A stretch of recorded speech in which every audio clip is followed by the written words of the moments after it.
오늘 우리 하나님 앞에 가정주일로 모였습니다.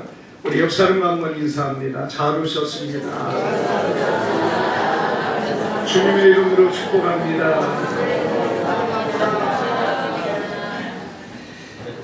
우리 오늘 말씀을 통해서 하나님이 세우신 가정이라는 제목으로 우리 말씀을 상고할 때에 주의 성령께서 우리 가운데 함께 하셔서 큰 은혜로 함께하는 귀한 시간 되기를 축복합니다.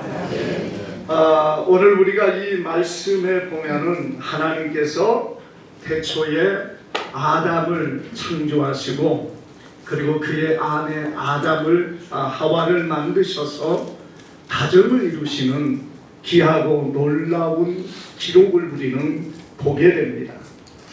그래서 우리가 무엇보다 이 가정이라는 이것이 얼마나 중요하고 소중한가를 오늘 이 성경이 우리에게 보여주고 있다는 것입니다. 우리는 가정을 세우신 하나님, 이 가정에 세우신 하나님의 분명한 뜻이 있습니다.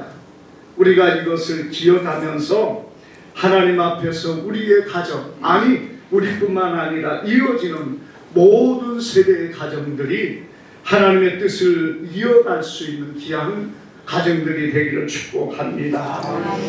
여러분, 특별히 오늘 이 시대, 마지막 시대에 이 가정이 해체되고 가정이 무너지는 그런 많은 일들을 우리는 보게 됩니다. 왜 그러느냐? 이것이 악한 사단의 계략이고 또 마지막에 공격을 받는 것이 바로 이 가정들이기 때문에 그렇습니다. 여러분, 가정은 하나 되는 것이 하나님의 뜻인데 가정을 하나로 되는 것이 아니라 흩어놓는 것이 마귀의 역사라는 것이에요.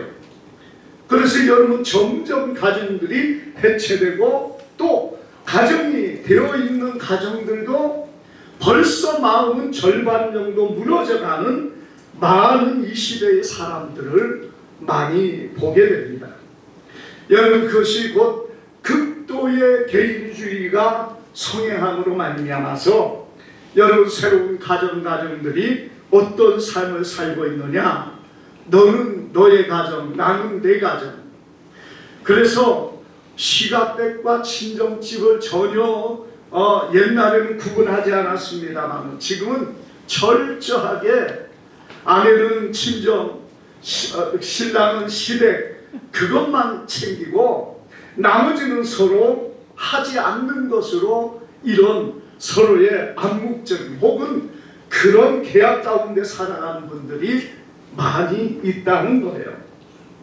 여러분, 그래서 점점 경제도 분리되고 어떤 협력과 하나 되는 이런 일들이 사라져가는 시대가 되어서 정말 이것이 가정인가? 아니면은 학생들이 기숙사에 같이 모여 사는 건지 모를 정도로 이런 가정들이 늘어나고 있는 오늘날의 현실이라는 것을 우리에게 보여주고 있습니다. 여러분, 그런데 우리가 주님이 우리에게 원하신 하나님의 창조에서 보여주신 하나님의 뜻은 무엇이라고 했습니까?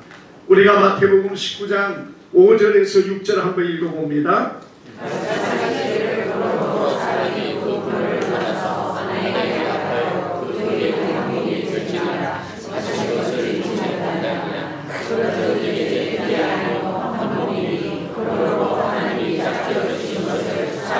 남이지 못할지니라. 아멘. 여러분, 사람이 그 부모님을 떠나 아내에게 합하여 그들이 한 몸이 될지라. 여러분, 하나라는 얘기입니다. 그래서 이제는 둘이 아니요 한 몸이니 그러므로 하나님이 짝지어 준 것을 나누지 못할지니라. 이렇게 성경은 말씀하고 있다는 것입니다. 이것이 우리에게 무엇을 주고 있습니까? 하나의 가정을 통해서 하나님이 원하시는 뜻이 그 안에 있다는 사실을 우리는 기억해야 될 줄 믿습니다. 여러분, 오늘 우리가 이 본문에 보면은 가정을 어떻게 하나님께서 만드셨는가를 보여줍니다.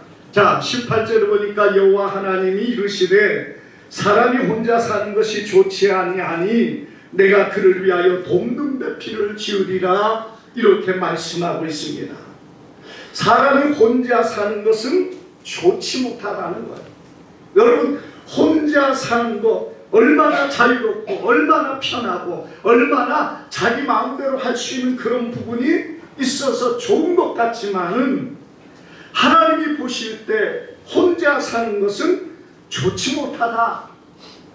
물론 여러분, 처음부터 혼자 산다는 거 얼마나 힘들겠습니까? 또 처음부터 이렇게 혼자 살 때 아무런 하나님의 뜻을 이룰 수가 없다는 사실을 성경은 우리에게 보여주고 있다는 것입니다. 여러분, 가정을 이루신 하나님의 뜻이 어디에 있습니까? 하나님이 원하시는 건 생육하고 번성하여 땅에 충만하기를 하나님이 원하신 것입니다. 우리가 창세기 1장 28절 보니까 하나님이 그들에게 복을 주시며 하나님이 그들에게 이르시되 생육하고 번성하여 땅에 충만하라, 땅을 정복하라, 바다의 물고기와 공중의 새와 땅에 움직이는 모든 생물을 다스리라, 이렇게 말씀하고 있습니다. 여러분, 가정을 하나님 만드신 목적이 생육하고 번성하며 땅에 충만하고 땅을 다스리고 땅을 정복하고, 여러분, 하나님이 사람을 만드신 목적이 여기에 있다는 거예요. 그래서 독차하는 것은 하나님이 보실 때 좋지 않은 거예요. 왜? 하나님의 뜻을 이룰 수가 없기 때문인 줄 믿습니다. 여러분, 그렇기 때문에 하나님께서 아담 하나를 만드셨지만은 여러분, 하와를 그에게 만들어 주셨는데 그냥 하와를 그에게 만들어 주지 않았습니다. 우리가 창세기 오늘 본문 19절 한번 읽어봅니다. 여호와 하나님이 그로부터 우주와 공중의 각 존재를 지으시고 아담이 무엇이라고 나누시려고 그것들을 그에게로 이끌어 가시니 아담이 각 생물을 부르는 것이 있고 그 이름이 되었더라. 아멘. 여러분, 하나님께서 아담에게 무엇을 하고 있느냐? 각종 모든 짐승들을 만들어 놓고 그리고 나서 그것을 아담 앞에 지나가겠다고 말합니다. 여러분, 이 아담 앞에 지나가게 할 때 아담이 그것들을 부르는 그것이 이름이 되었다. 성경이 이렇게 말씀하고 있어요. 참 여러분, 우리가 자녀 하나 낳아서 이름을 짓는다는 것도 참 힘듭니다. 여러분, 쉬운 것 같지만은 힘든 게 그거예요. 이 이름을 할까 저 이름을 할까. 근데 우리에게는 뭐가 많이 있습니까? 많은 지식이 있고 많은 이름들이 우리 안에 있어요. 우리가 생각하는 소망과 또 우리가 알고 있는 수많은 어떤 문자와 이런 것들이 있기 때문에 뭔가 이름을 짓는다는 것도 사실은 어렵지 않을 수 있을 거예요. 그런데 우리가 보는 것처럼 아담 태어난 지 얼마나 됐습니까? 얼마 되지 않았어요. 그럼에도 오늘 우리가 보면은 아담이 자기 앞에 지나가는 모든 생물들의 이름을 다 지어줬다고 말하고 있습니다.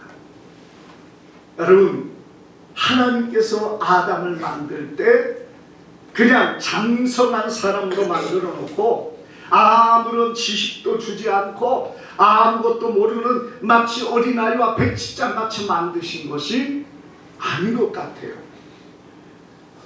뭔가 말을 하고 알아듣게 하는 그런 과정이 있었는지 아니면 교육의 과정이 있었는지 모르지만 아무튼 하나님께서 아담의 머릿속에 지혜와 지능과 어떤 지식을 넣어주었다는 거예요. 참 여러분, 우리가 이것을 보면은 여러분, 아담은 학교를 다닌 적도 없고 말을 배운 것도 같지도 않는데 여러분, 그가 어떻게 이런 많은 말들과 언어를 구사하고 있었는지 하나님께서는 완벽한 어떤 그런 아담을 창조했다는 것을 우리에게 보여주고 있는 것입니다. 여러분, 그래서 아담은 그 이름들을 하나하나 다 부를 수 있는 언어와 지식과 지능과 다양한 문화에 대한 부분들을 어느 정도 하나님이 그에게 넣어주셨다는 것을 우리는 보게 됩니다. 그래서 이 아담이 그것들을 이름을 짓게 되었다는 거예요. 그런데 여러분, 왜 하나님이 아담 앞에 이 동물들을 지나가게 했을까요? 우리가 여러분, 이 본문은 하나님이 아와 아담에게 주기 위한 방법으로 이 일을 하고 있다는 것을 우리에게 보여줍니다.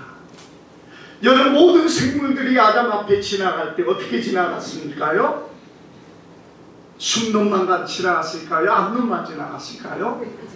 짝짝이 지나갔습니다. 모든 동물들이 그 앞에 지나갈 때 짝짝으로 지나갔을 겁니다. 하나님이 만드실 때 처음부터 암수로 모든 생물들을 만들었을 거란 얘기죠. 그것들에게는 필요성이 필요가 없었어요. 별로. 그 동물들에게는 하나님께서 어떤 그 순놈이 암놈에 대한 간절한 어떤 그런 필요성을 못 느꼈다는 거죠. 우리가 여러분, 하나님이 아담에게 어떤 의미를 주고 있습니까? 자기 안에 하나님이 간절하게 나도 내 짝이 있으면 좋겠다는 그런 간절함을 그 속에 심어주셨다는 사실을 보여주고 있습니다. 여러분, 그래서 사람들이 나이가 들고 이제 결혼의 정년기가 될 때에 사람들이 뭘 합니까? 이성에 대한 간절함이 사람들 속에 일어나고 있다는 거죠. 그것은 무엇입니까? 하나님이 그런 마음을 주고, 그래서 뭔가 이성을 향하여 찾고, 그리고 준비하고, 자신이 어떤 것을 위하여서 그렇게 하나님께서는 만드셨다는 것을 보여주고 있는 겁니다. 오늘 여러분이 이 동물들을 지나가게 하신 하나님, 아담에게 무엇을 주고 있어요? 나에게도 아내가 있었으면 좋겠다. 여러분, 어떤 그런 간절한 마음이 아담 속에 생기고 그 사모함이 있을 때 하나님이 아내를 주셨다는 것을 믿으시기를 바랍니다. 아멘. 여러분, 우리가요 필요하지도 않는데 아내를 딱 줘가지고 네가 먹여 살려라, 같이 살아라 하면은 어때요? 사람들이 왜 귀찮은 혹을 붙여가지고 나에게 힘들게 하느냐, 아마 별로 좋아하지 않을 수도 있습니다.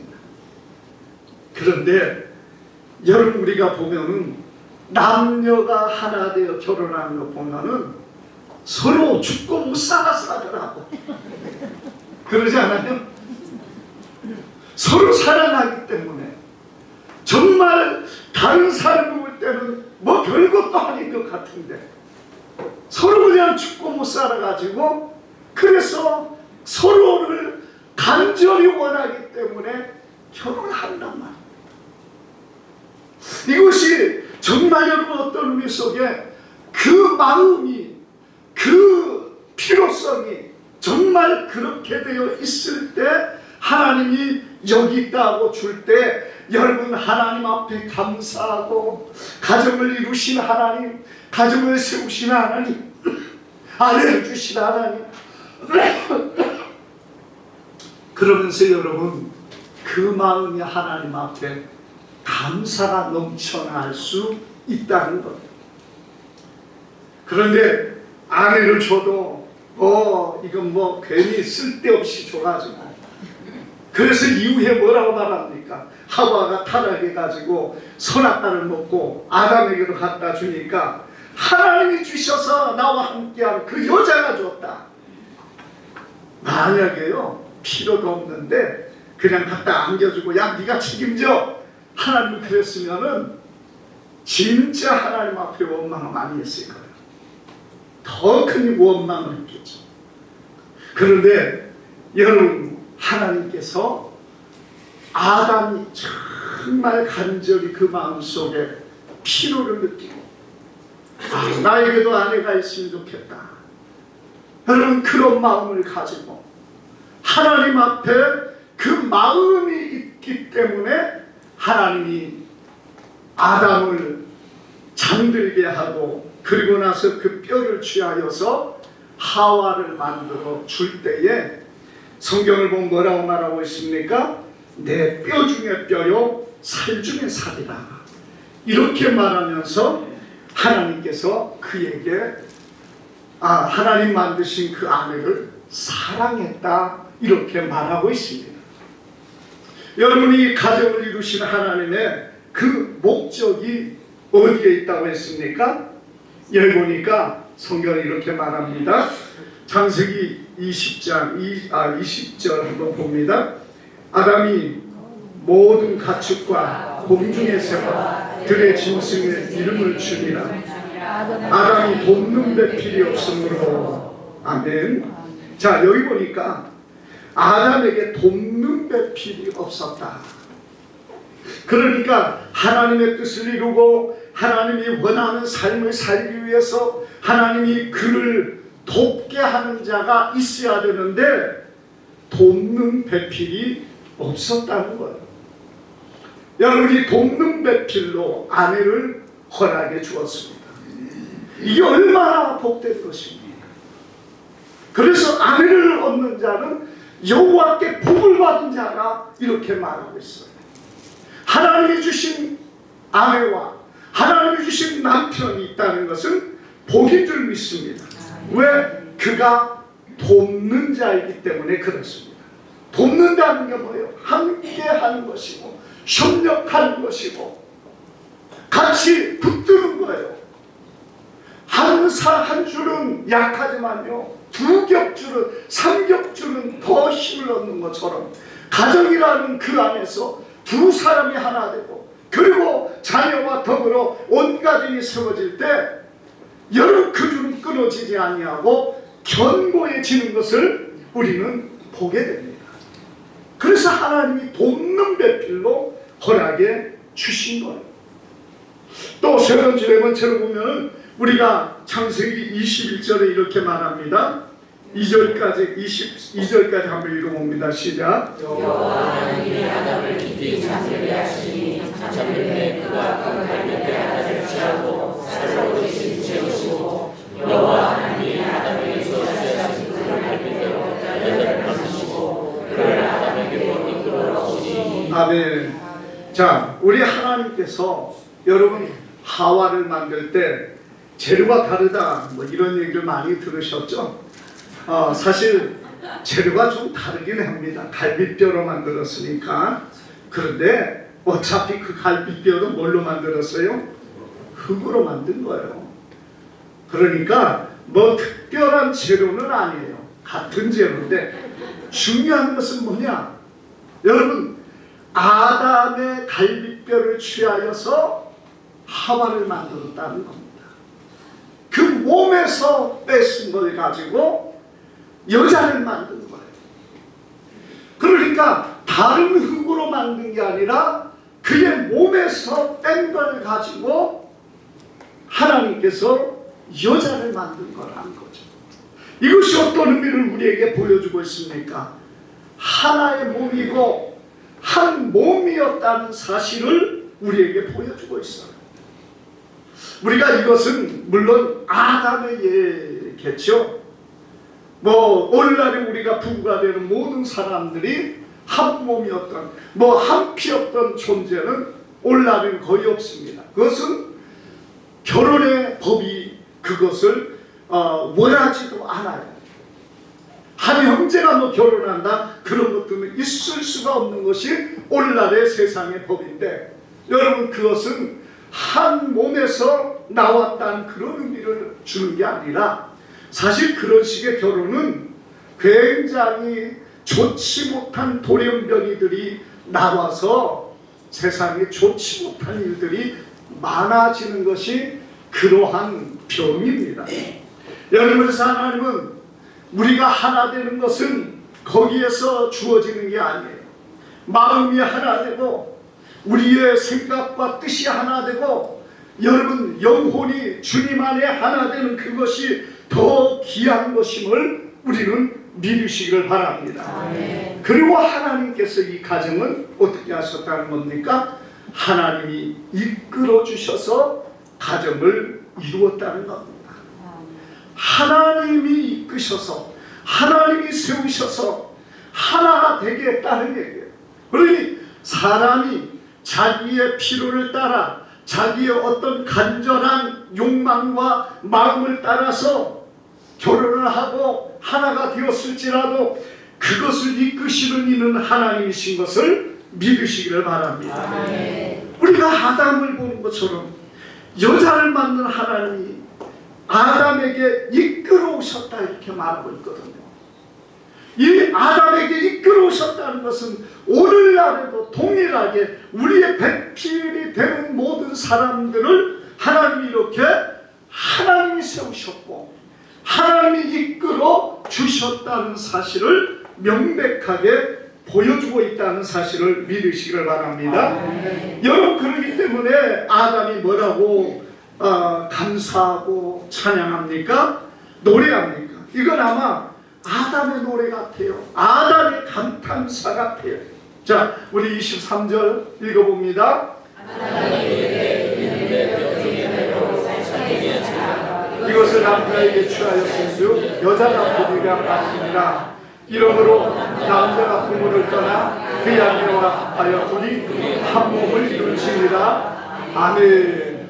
자, 아담이 하와를 보고 여러분 그를 향할 뭐라고 하면 내 뼈 중에 뼈요 살 중에 살이다. 아담의 살이 그 안에 들어갔어요, 안 들어갔어요? 살은 들어갔다는 말이 없어요. 물론 뭐 갈비뼈를 얼마나 살을 발랐는지는 몰라도, 예? 우리가 여기에 보면은 뼈 중에 뼈요 살 중에 살이라는 그 의미가 아담이 하나님이 나를 잠재워 가지고 그래가지고 마취를 시켜가지고 갈비뼈를 빼가지고 그렇게 이 여자를 만들었는데 그것을 알았기 때문에 그럴 수도 있습니다. 그걸 알았기 때문에. 그런데 제가 볼 때는 그걸 몰랐다 할지라도 이러한 고백을 하고 있다고요. 내 뼈 중에 뼈요 살 중에 살이라는 얘기는 내게 가장 중요한 뼈고 내게 가장 중요한 살이라는 그런 표현을 하고 있는 겁니다. 바로 이것이 여러분 그 누구보다 아내와 남편이 정말 어떤 면에 가장 중요한 내 뼈 중에 뼈다. 여러분이 갈비뼈가 어디를 보호합니까? 심장을 보호합니다. 우리가 사람이요 자기의 마음이 심장 여기에 있는 걸로 생각을 하기도 해요. 그래서 뭐 심장이 마치 가슴에 있는데 마음이 또 여기에 있는 것처럼 보여지기도 합니다만은 사실 마음이라는 것이 머리에 있을 수도 있어요. 머리에 있을 수도 있고 그러는데 어디에 있다 말하기가 참 어려운 것이 마음인데 아무튼 우리 모든 사람들이 자기의 심장에 마음이 있는 것으로 생각을 하잖아요. 우리의 중심, 우리의 심장은 생명이죠. 그 생명을 지키고 있는 게 이 갈비뼈라는 얘기입니다. 자, 하나님께서 아담에게 이 뼈 중에 뼈로 그 여자를 만들어 그에게 이끌어 주셔서 이런 가정을 이루게 하셨다는 거예요. 그렇다면 하나님께서 이 가정을 이루신 뜻이 어디에 있습니까? 앞서 말씀드린 거 생육하고 번성하고 하나님의 사랑으로 세상이 하나 되고 하나님의 뜻이 이 땅에 이루어지는 것이 하나님의 뜻인 줄 믿습니다. 아멘. 가정을 세운 게 뭐냐? 여러분 이렇게 하나님이 세운 것은 생육하고 번성해서 하나님의 뜻을 이루고 또 하나는 서로 사랑함으로 이 사회가 하나 되고 사랑하기를 원하신다는 것. 우리가 죄가 들어옴으로 이 땅에 이 죄로 인하여 분리되고 사람들의 마음이 다툼과 분쟁이 일어나고 싸움이 일어났습니다만은 하나님이 원하시는 것은 이 사회가 다 하나 되기를 원하시는 것을 믿으시길 바랍니다. 여러분, 그래서 가정이 서로 아는 사람끼리 만난 것이 아니라 전혀 모르는 사람들끼리 만나는 것이 거의 대부분의 가정입니다. 여러분, 그렇기 때문에 이런 가정을 통해서 서로 가정들이 하나가 됩니다. 그래서 여러분, 가정이 남녀가 하나 되어질 때 그의 가정들이 하나가 되어서 마치 이 사회가 정말 혈연과 같은 사회가 되어지는 거예요. 전혀 상관이 없던 사람들이 두 가문의 만남을 통해서 진정한 사랑의 관계가 되고 관심이 있고 또 같은 마음을 품고 협력하고 하나 됩니다. 여러분에서 우리가 고대나 중세 모든 나라에서 왕들과 왕자들의 결혼, 왕자들과 공주들의 결혼을 통해서 두 나라가 하나가 되고요, 서로 연합되는 그런 일을 통하여서 여러분, 그들이 힘을 얻고 함께하는 일들이 굉장히 많이 있습니다. 우리가 고구려의 왕건이라든지 이런 사람들을 보면은 왕이 되어지면은 호족들이 많이 있어요. 그리고 호족은 부족들이죠. 부족들의 딸들을 아내로 취하면서 그때부터는 뭐가 됩니까? 사돈지간이 되면서 그 부족들이 다 같이 협력하게 됩니다. 그러다 보니까 과거에 그런 왕들이 아내가 막 수십 명씩 되는 거예요. 왜 그러느냐? 부족들의 딸들을 취하여서 아내로 삼는 그 순간 그들은 형제가 되고 함께하는 자들이 되어서 협력해서 나라를 이루어가는 그런 일들이 일어났던 것을 봅니다. 여러분, 하나님은 이 가정을 통하여 하나님의 뜻 생육하고 번성하며 이 사회가 하나 되어 서로 사랑하고 협력하는 나라가 되어지기를 하나님은 원하고 있다는 사실을 믿으시길 바랍니다. 그렇기 때문에 이 가정을 통해서요, 하나님은 서로를 사랑하며 협력하고 정말 귀한 하나님의 뜻을 이루어가는 것이 오늘 이 가정의 목적이라는 것이에요. 뿐만 아니라 이 땅에서 여러분이 사랑으로 행하여서 하나님의 사람들이 주님과 하나 되는 놀라운 의미를 또한 부여하고 있다는 겁니다. 여러분, 이 가정은 우리가 장차 들어가서 하나님 앞에 누릴 영원한 가정의 모형입니다. 이 가정이 전부가 아니고 이 가정을 통해서 우리가 궁극적으로 가야 될 하나님의 나라의 가정을 보여주고 있다는 거예요. 그러므로 여러분, 우리가 이 땅에서 이 가정의 아름다운 모습을 통해서 하나님의 사랑이 무엇인가를 우리는 깨달아갈 수 있다는 사실을 말씀하고 있습니다. 자, 여러분, 우리가 하나님께서 우리에게 주신 가정들에도 세상은 그렇습니다. 과거도 그렇고 현재도 그렇습니다만, 지금이야 뭐 신분적인 어떤 부분이 없습니다만은 그래도 때로는 많은 어떤 그런 부분들을 우리는 사람들마다 가지고 있을 수 있어요. 부한 자와 가난한 자와 또는 많은 학벌을 가진 자와 그러지 못한 자가 있을지라도 여러분, 하나님은 그러한 관계 속에 만남을 통하여 하나 되게 하신 것으로 하나님의 능력이, 사랑의 능력이 그 안에 있다는 것을 우리에게 보여주고 있는 것입니다. 여러분, 우리가 하나님의 그 사랑은요, 그러기 때문에 우리가 하나님과 하나 되는 가정을 이룬다. 성경은 무엇을 말합니까? 예수님을 우리의 누구라고 표현하고 있죠? 신랑이라고 표현합니다. 여러분, 예수님이 우리의 신랑이라는 표현을 쓴다는 것은 무엇을 말합니까? 주님의 나라, 그 안에서 우리는 주님과 하나 되는 삶을 살 수 있다는 겁니다.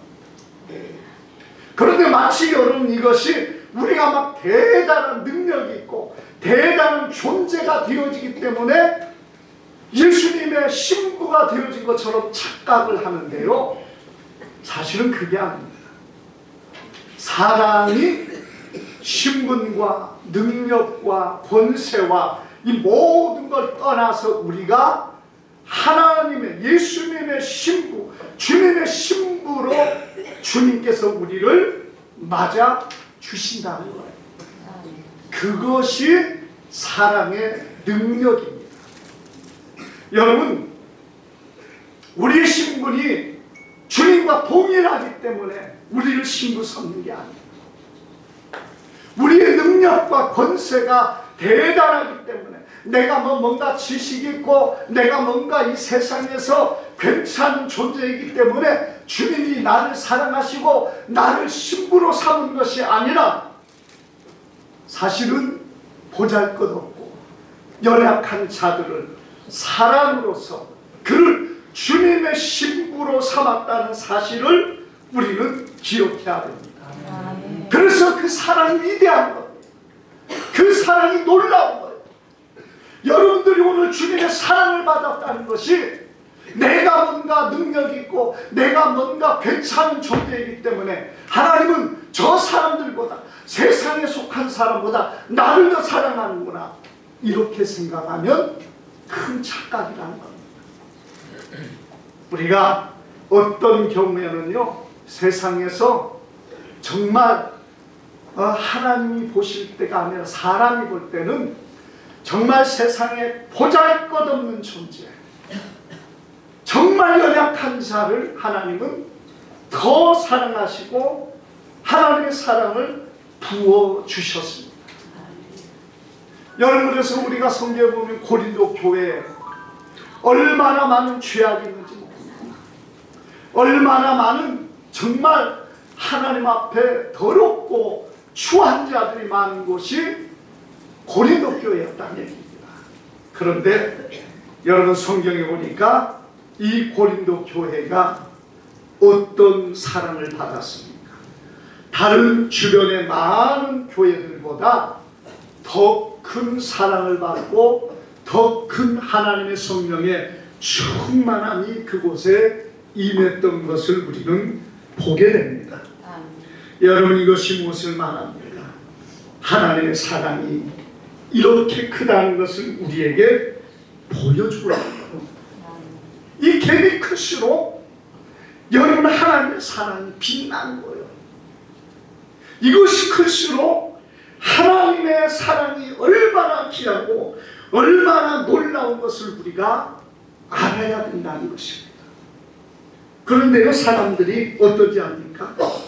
정말 어떤 사람은요, 과거에 인간 이하의 삶을 살고 정말 부끄러운 그런 존재로 살면서 하나님이 그를 귀하게 사용하고, 때로는 놀랍게 하나님이 그를 사용하니까 막 마음이 교만해져가지고 자기가 뭐 대단한 존재나 되는 것처럼, 자기가 하나님 앞에서 사랑받을 만한 어떤 존재, 어떤 그런 존재처럼 생각을 하면서 교만하고 완악하고, 여러분, 온갖 정말 자기 영광을 위하여 살다가 하나님 앞에 버려지는 자들도 많이 있는 것을 보게 됩니다.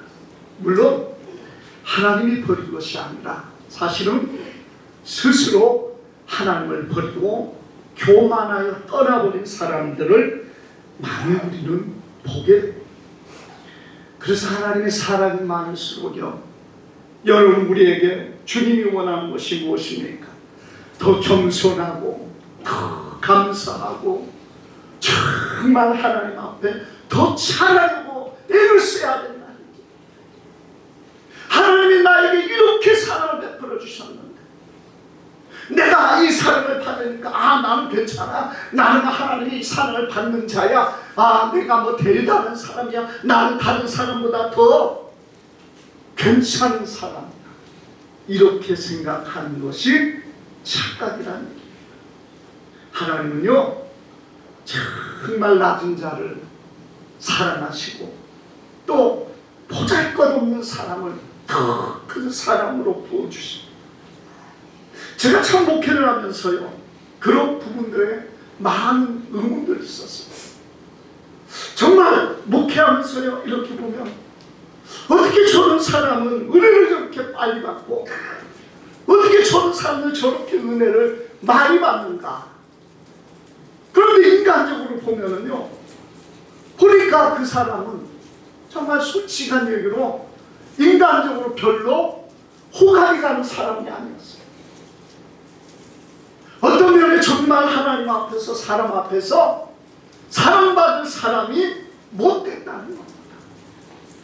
그런데 하나님은 그런 사람을 더 사랑하시고 더 큰 은혜를 부어주신 것을 보았습니다.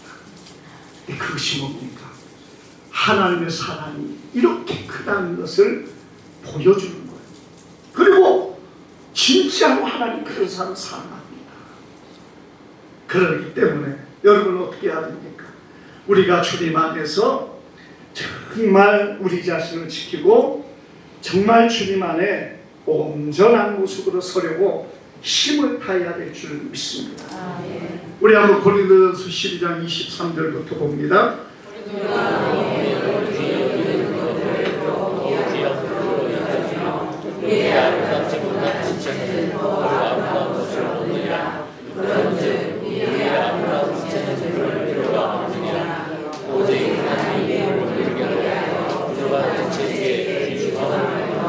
아멘.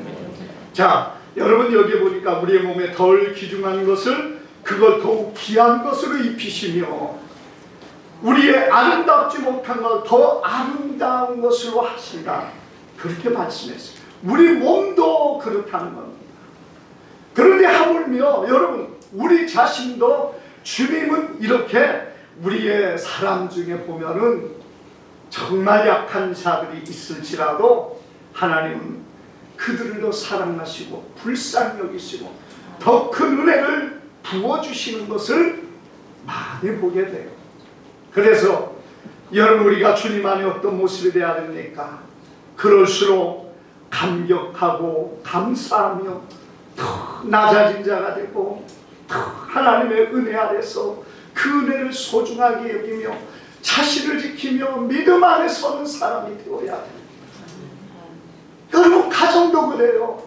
부부가 여러분 한 사람이 사랑을 베풀고 그런 역사가 일어나면은 같이 서로 조심하고 함께하면서 정말 상대방 배우자를 위해서 나를 사랑하고 나를 이렇게 귀하게 여기고 나를 존중하는 것을 감사하며 그 기쁜 마음으로 설 때 사람의 가정도 아름다운 가정이 되어갑니다. 그래도 너는 나 없으면 안 돼. 너는 내 종이야. 여러분 그러면서 서로 그런 삶을 살면요 그런 가정 어렵습니다. 정말 내 아내이기 때문에 내 남편이기 때문에 내가 만든 사랑 때문에 더 귀하게 여기고 소중하게 여기며 여러분 그럴 때 사랑으로 그 가정이 아름다워질 줄 믿습니다. 하나님도 우리에게 이 사랑을 베풀어 주셨어요. 여러분 이 사랑을 받은 우리가 더 낮아져야 됩니다. 더 겸손해야 됩니다. 더 감사해야 됩니다. 더 큰 다른 사람보다 나에게 이 큰 은혜를 베풀어 주신 것에 대해서 더 감격하고 영광을 돌리는 우리의 삶이 되어지는 것이 하나님의 사랑받는 하나님의 백성이 모습이 될 줄 믿습니다. 기도합니다. 거룩하신 아버지 감사합니다. 귀한 말씀을 통해서 가정을 이루시고 가정을 이끌어 주신 아버지 하나님의 귀한 사랑, 주님 우리의 영원한 신랑 되신 예수님께서 우리를 사랑하시는 이 큰 은혜와 사랑을 보여주신 아버지 감사합니다. 오늘 우리가 주님 안에서 신랑 되신 주님을 바라보며 정말 주님의 그 사랑 안에 감사하며 감격하며 날마다 주님과 동행하며 겸손한 모습으로 주 안에 서가는 주님의 귀한 백성들 되게 하여 주옵소서. 감사드리며 예수님의 이름으로 기도하옵나이다. 아멘.